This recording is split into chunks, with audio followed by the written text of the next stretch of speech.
crazy here. The Bible says, if you look at verse 14, the Bible says, Lazarus is dead. Verse 15 said, and I am glad. All righty. Okay. That messed me up right there. Because verse 14 says, he's dead.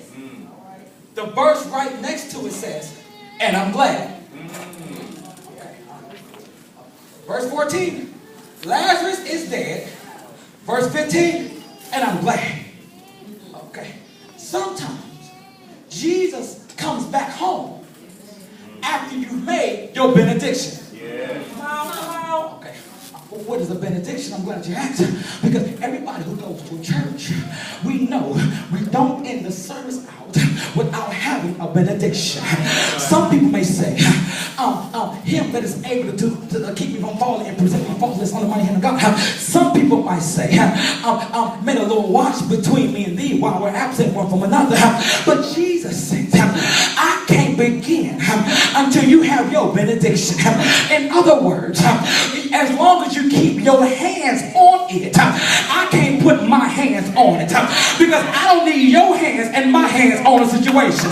So in other words, somebody under the sound of my voice need to make a benediction. And whatever you're going through, make the benediction. I may be sick, but may the Lord watch between me and thee while we're absent one from another. Name of the Father, name of the Son. Okay, God, I'm done. Your turn.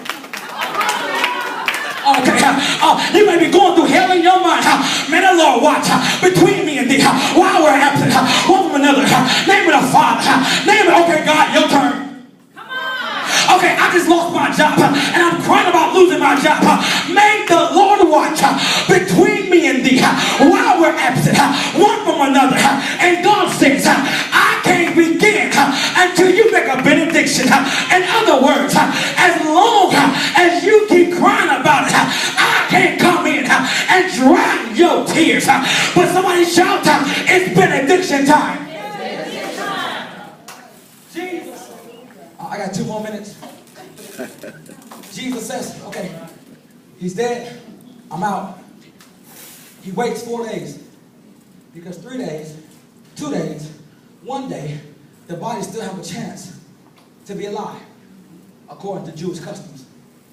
Jesus said, I gotta wait for the 4th day. Because if I come back the 1st, 2nd, 3rd day, then people are gonna say, he was never dead.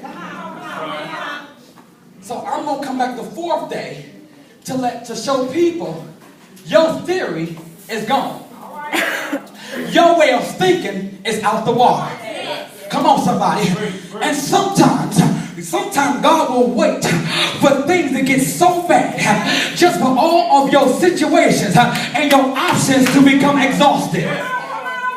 See, if you got friends with money, you know, I got some friends, and they got some money, okay?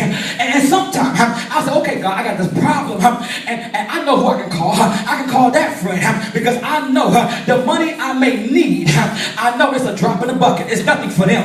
But what happens when God allows your friend to never pick up their phone? What do you do when everything that you planning on doing, God closes the door?